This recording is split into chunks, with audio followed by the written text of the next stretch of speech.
आगे अब थोड़ा सा विजय देख लेते हैं साम्राज्य के अंदर में। तो वरंगल विजय है जो 1323 ईस्वी में हुई थी। गयासुद्दीन ने दक्षिण भारत पर क्या है साम्राज्य विस्तार के संबंध में सबसे पहला 1323 में वरंगल तेलंगाना पर नियंत्रण स्थापित किया। वरंगल पर अधिकार प्राप्त करने में गयासुद्दीन के पुत्र जूना खां, पुत्र का नाम क्या है जूना खां, मोहम्मद बिन तुगलक, नाम क्या है मोहम्मद बिन तुगलक ने महत्वपूर्ण भूमिका निभाई। तो क्वेश्चन पूछते हैं वरंगल जो विजय है 1330 में हुई थी, किसने गयासुद्दीन तुगलक की मदद की? तो पुत्र जूना खां, नाम क्या है मोहम्मद बिन तुगलक। हालांकि इससे पूर्व वरंगल पर विजय प्राप्त करने के क्रम में गयासुद्दीन वरंगल के तत्कालीन ककाती राजा रुद्रदेव से 1321 में पराजित हो गया था। इससे पहले 1321 में वो पराजित हो गया था, लेकिन उसके बाद 23 में वो फिर से जीत गया। इसके बाद 1324 में जूना खां के नेतृत्व में जाजनगर के विजय के शासक भानुदेव द्वितीय को पराजित किया। इस विजय की जानकारी राजमुंद्री से प्राप्त एक अभिलेख में मिलती है। किससे? राजमुंद्री से प्राप्त एक अभिलेख से मिलती है। उल्लेखनीय है कि इस अभिलेख में जूना खां को दुनिया का खान कहा जाता है। भाई दुनिया का खान किसको कहा जाता है? जूना खां को कहा जाता है।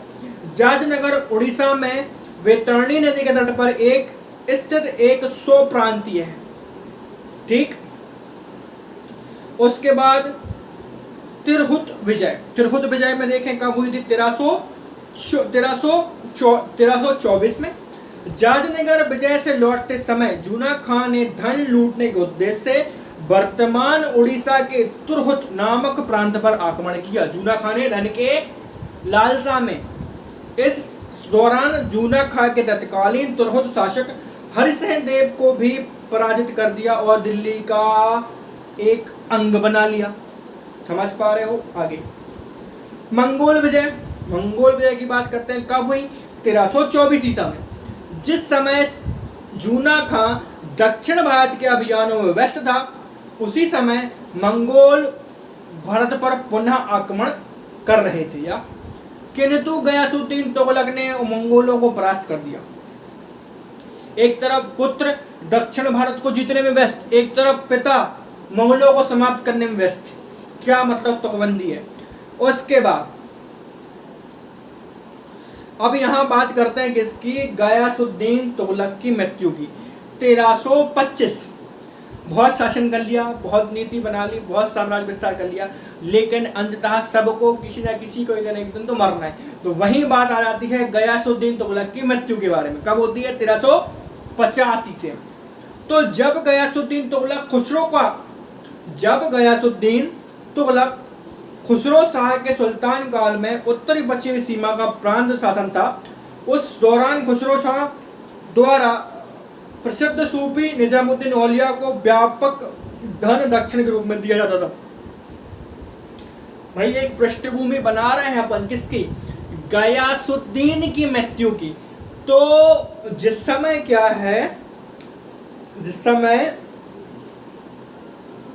खुसरो शाह का शासन था, उस समय क्या है, दक्षिण से जो लूटपाट हुई थी उसका व्यापक धन एक औलिया है, कौन? निजामुद्दीन औलिया, दिल्ली पर दरगाह बनी है, उनको पर्याप्त मात्रा में लूट का धन दिया गया था।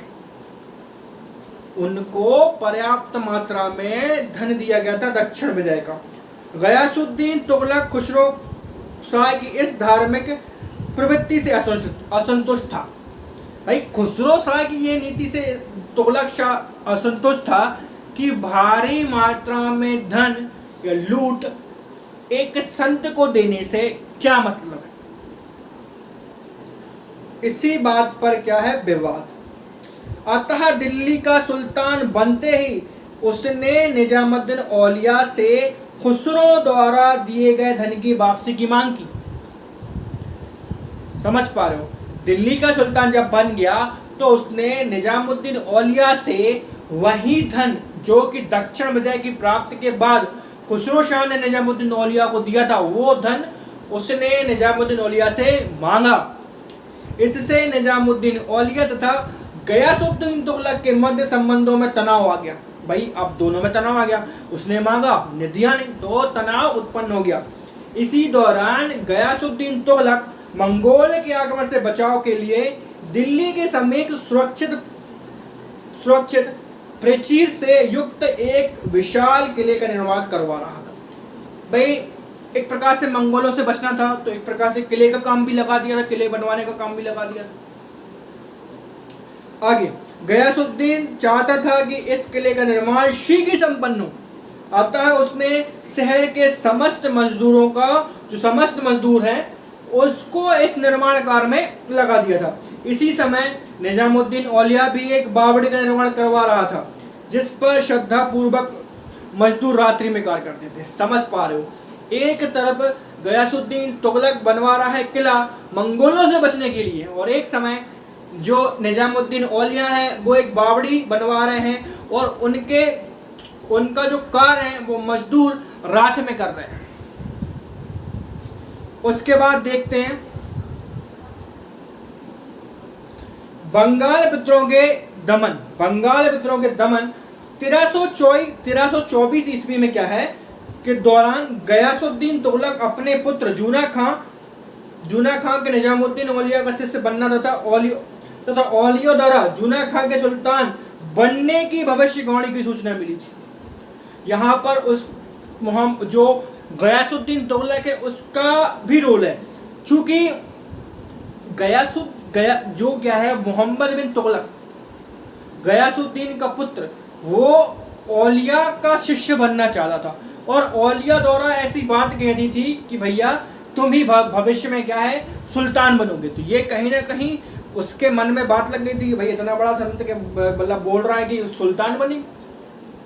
तो ये सब बातें गयासुद्दीन की मृत्यु के षड्यंत्र में कहीं ना कहीं शामिल है। यहीं से गयासुद्दीन ने निजामुद्दीन औलिया को दिल्ली छोड़ने का आदेश दे दिया था।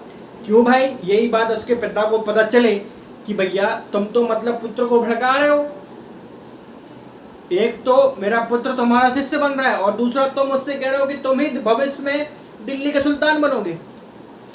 यहीं पर क्या है गयासुद्दीन तुगलक ने औलिया को दिल्ली छोड़ने का आदेश दे दिया था।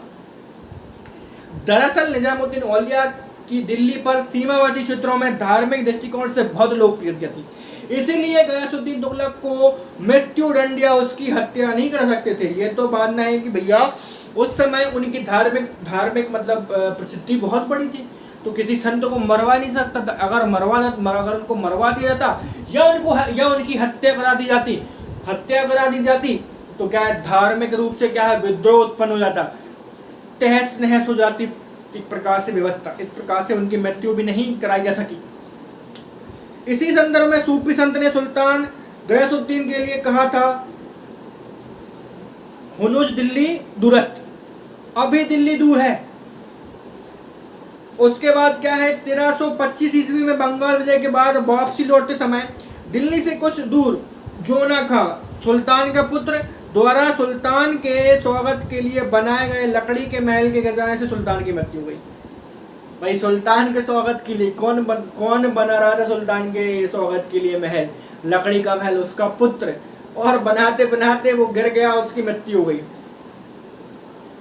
हालांकि कई इतिहासकारों का मत है कि सुल्तान की मृत्यु उसके पुत्र जूना खान ने करवाई, जिसका झुकाव निजामुद्दीन की औलिया के प्रति था, और संभवतः निजामुद्दीन का इस षड्यंत्र में अगवत था। मतलब और क्या है एक प्रकार से यहाँ भी थोड़ी सी क्या है षड्यंत्र की खुशबू, षड्यंत्र की महक।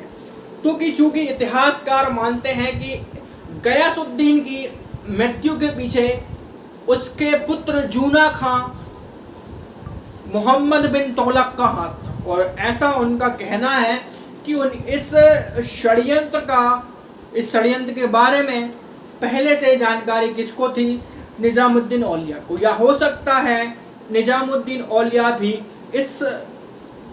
इस जो षड्यंत्र है उसमें शामिल हो। एक प्रकार से राजनीति में मतलब एक प्रकार से सूफी लोग भी शामिल हो रहे हैं। तो इतिहासकारों का मानना ऐसा है कि भाई हो सकता है कि जो मतलब गयासुद्दीन तुगलक, जो कि निजामुद्दीन औलिया को दिल्ली छोड़ने का आदेश दे रहा था, वहीं से निजामुद्दीन औलिया ने ऐसी नीति बनाई होगी कि भाई इसको खत्म करके इनके पुत्र को गद्दी पर बिठाया जाए ताकि सब व्यवस्थित बना रहे। तो ऐसा इतिहासकारों का मानना है।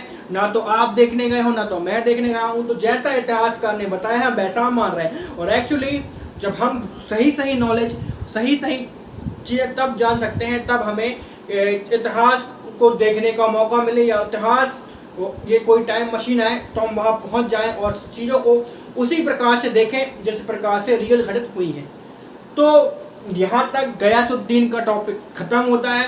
गयासुद्दीन के बाद उसका पुत्र शासक बनता है मोहम्मद बिन तुगलक, उसकी चर्चा हम करेंगे अब अपने आने वाले वीडियो में। तब तक के लिए अगर ये क्या है कहानी आपको पसंद आई है तो बहुत बढ़िया, सुनते रहिए। और आगे भी क्या है ऐसे ही कहानियाँ मिलती रहेंगी इतिहास की। तो तब तक के लिए टिल देन गुड नाइट।